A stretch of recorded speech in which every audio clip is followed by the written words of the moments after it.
नमस्कार दोस्तों, मैं हूं एस्ट्रोलॉजर गौरव किंडा और आज आपके सामने एक महत्वपूर्ण टॉपिक लेकर के आया हूं।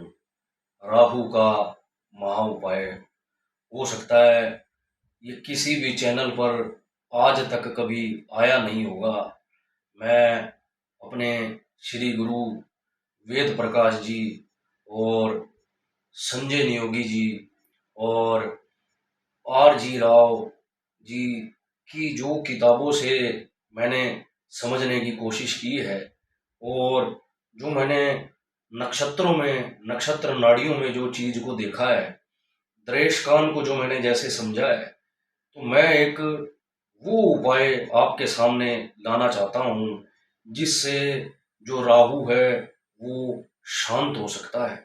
यह राहु का बहुत बड़ा उपाय है। यकीन मानिए, मेरे पास जो कंसल्टेशन आती हैं उसमें ये उपाय जरूर शामिल होता है। इसको मेरे साथ जुड़े हुए कुछ महापंडित जन भी जानते हैं। तो मैं अपनी दूसरे वीडियो में जो पहले मैंने एक अंक ज्योतिष का बताया था कि अंक ज्योतिष जो है वो अंग्रेजों का हमें नहीं करना चाहिए, अंग्रेजों के हिसाब से नहीं करना चाहिए। तो मैं दूसरी एपिसोड में भी एक बेहतरीन चीज आपके सामने लेके आया हूँ कि जो है राहु का उपाय कैसे करना चाहिए। और यकीन मानिए, इससे बहुत लाभ होगा। हर व्यक्ति को करना चाहिए क्योंकि राहु कुंडली में जहां भी मौजूद होता है, अभी यदि उसके ऊपर से चंद्रमा का गोचर है, सूर्य का है, मंगल का है, बहुत दिक्कत हो जाती है।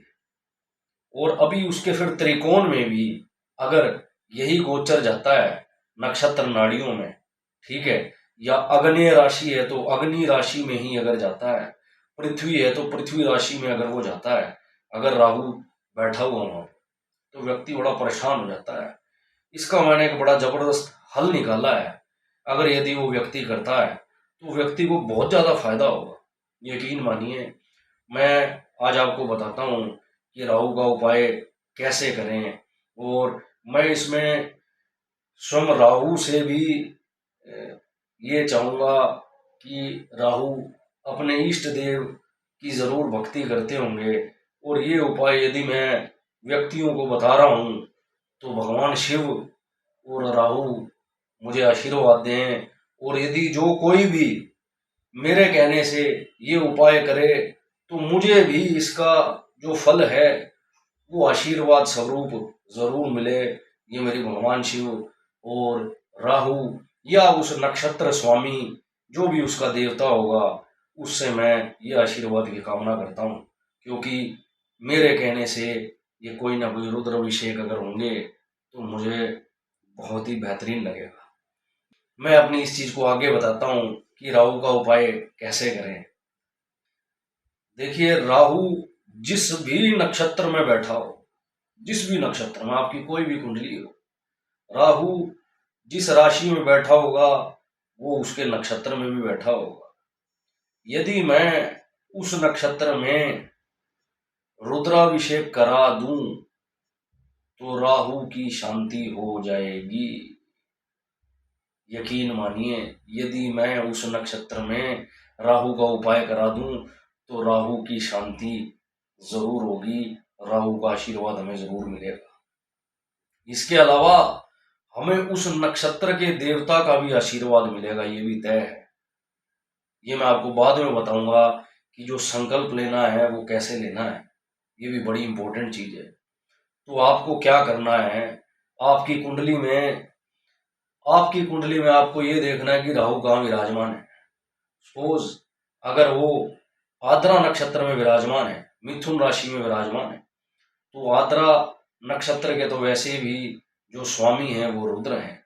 अच्छा, यहाँ मैं एक बात और कहना चाहूंगा कि देखिए, राहु का रुद्र से बहुत बड़ा रिश्ता है। राहु का पहला नक्षत्र मिथुन राशि में पड़ता है और जो पहला जो नक्षत्र है आद्रा नक्षत्र, उसके स्वामी जो हैं वो राहु है ना। आद्रा नक्षत्र का जो ग्रह स्वामी है वो राहु है। और जो देवता है वो रुद्र है, यानी कि राहु के जो देवता हैं वो रुद्र हैं। और यदि मैं या हम रुद्राभिषेक करवाएंगे तो मैं गारंटी के साथ कह सकता हूँ कि राहु शांति जरूर होगी। भगवान शिव का आशीर्वाद यदि हमें मिलेगा उस नक्षत्र में तो राहु की शांति जरूर होगी। अब ये तो हमें एक नक्षत्र हमने देखा, अब ऐसे 3 नक्षत्र होंगे राहु के ही। पहला नक्षत्र जो होगा वो आद्रा होगा, दूसरा जो होगा वो स्वाति होगा। अब हम यहाँ पे एक रुद्राभिषेक करवाएंगे, ठीक है ना। 9 दिनों बाद एक रुद्राभिषेक करवाने के बाद दूसरा जो नक्षत्र है वो आ जाएगा 9 दिनों बाद। फिर उसके बाद 9 दिनों बाद शतभिक्षा नक्षत्र आ जाएगा। हमें यहाँ शांति करानी है। तो मिथुन राशि में अगर किसी का राहु बैठा हुआ है आद्रा नक्षत्र में, तो मैं कहूंगा कि आद्रा नक्षत्र मिथुन राशि, स्वाति नक्षत्र तुला राशि और शतभिक्षा नक्षत्र कुंभ राशि, यहाँ यदि वो रुद्राभिषेक करा दे, मैं आपको गारंटी दे रहा हूँ कि राहु के आपको आशीर्वाद मिलने शुरू हो जाएंगे और जो कुंडली की ताकत है वो बढ़ जाएगी।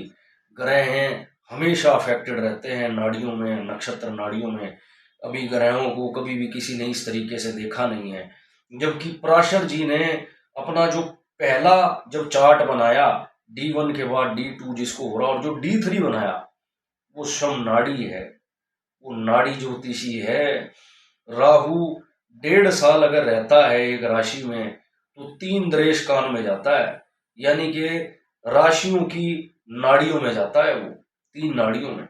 और यदि वहां मैं नक्षत्रों की शांति करा दूं, यकीन मानिए राहु की शांति जरूर होगी, पक्का होगी। अब सपोज कीजिए अभी आपका जो राहु है, कोई मुझे कहे कि मेरा जी राहु कर्क राशि में पुष्य नक्षत्र में बैठा हुआ, तो मैं उसे ये कहूंगा कि आप क्या कीजिए कि आप पुष्य नक्षत्र में रुद्राभिषेक कराइए। उसके बाद मैं उसे कहूंगा कि आप जो दूसरा रुद्राभिषेक कराएंगे वो आप वृश्चिक राशि में अनुराधा नक्षत्र में कराइए। फिर मैं उसको फिर यही उपाय में नक्षत्र नाड़ी में लेके जाऊंगा कि तीसरा जो रुद्राभिषेक होगा वो आपका उत्तरा भाद्रपद नक्षत्र मीन राशि में होगा। मैं यकीन मानिए ये महा उपाय है राहु का।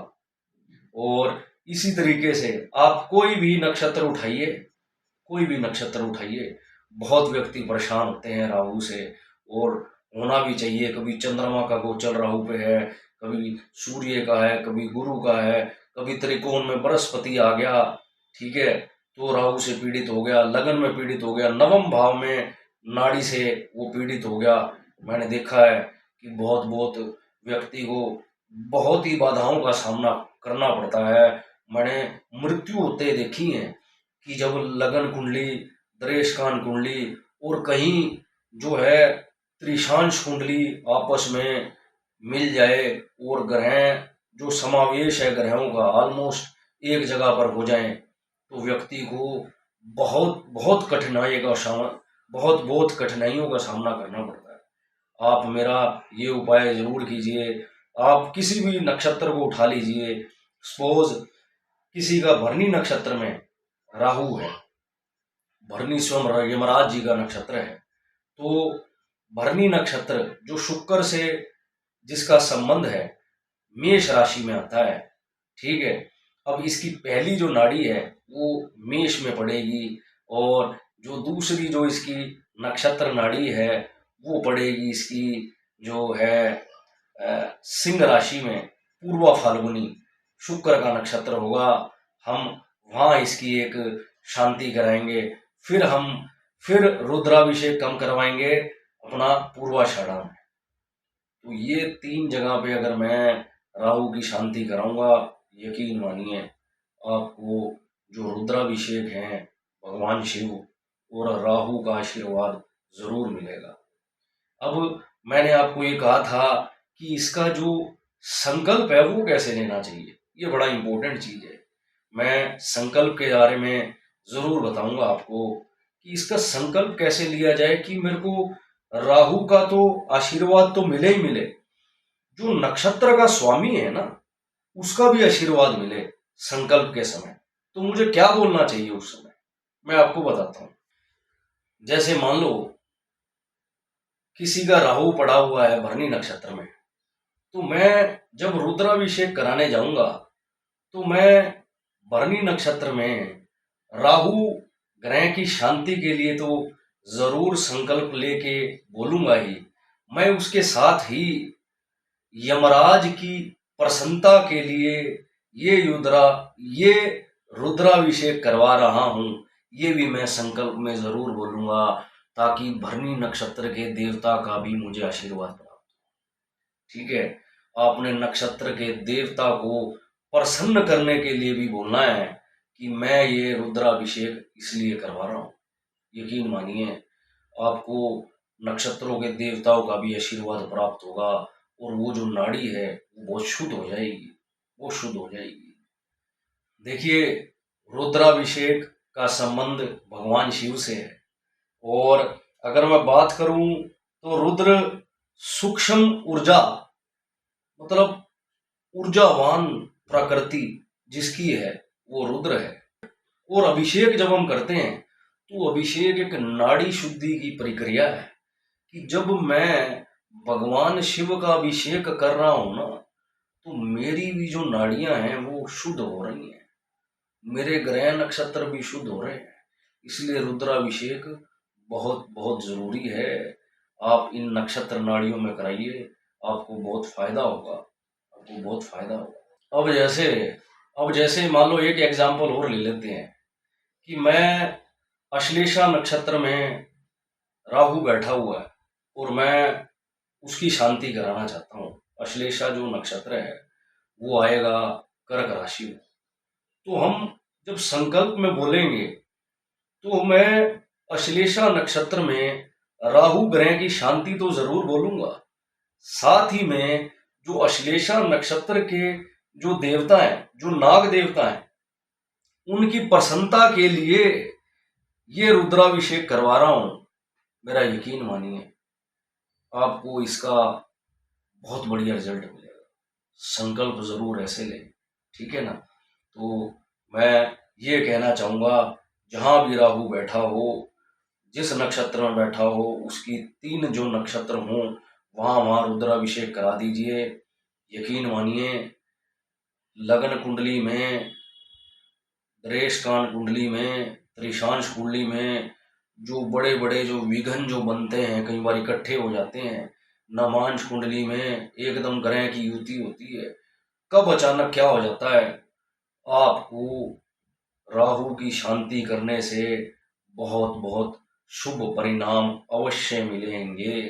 देखिए, पिछले जन्म में हमारे बहुत कार्य ऐसे हो सकते हैं जो हमने बहुत गलत किए हों, लेकिन एक भगवान को प्रसन्न करके, देवता को और ग्रह को प्रसन्न करके हम जब उनका आशीर्वाद लेते हैं तो हमें ज़रूर उस उपायों से जो आशीर्वाद प्राप्त होता है उससे हम इस भव सागर को ज़रूर पार कर लेते हैं।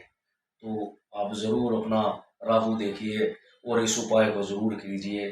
धन्यवाद। मैं हूँ एस्ट्रोलॉजर गौरव किनडा, और कभी मैं इसको अपनी स्लाइड के माध्यम से भी ज़रूर समझाऊंगा, ठीक है ना। कोई पीपीटी या मैं आपको कुंडली लेकर भी इसको ज़रूर समझाऊंगा। ये बहुत ही महत्वपूर्ण उपाय है। धन्यवाद।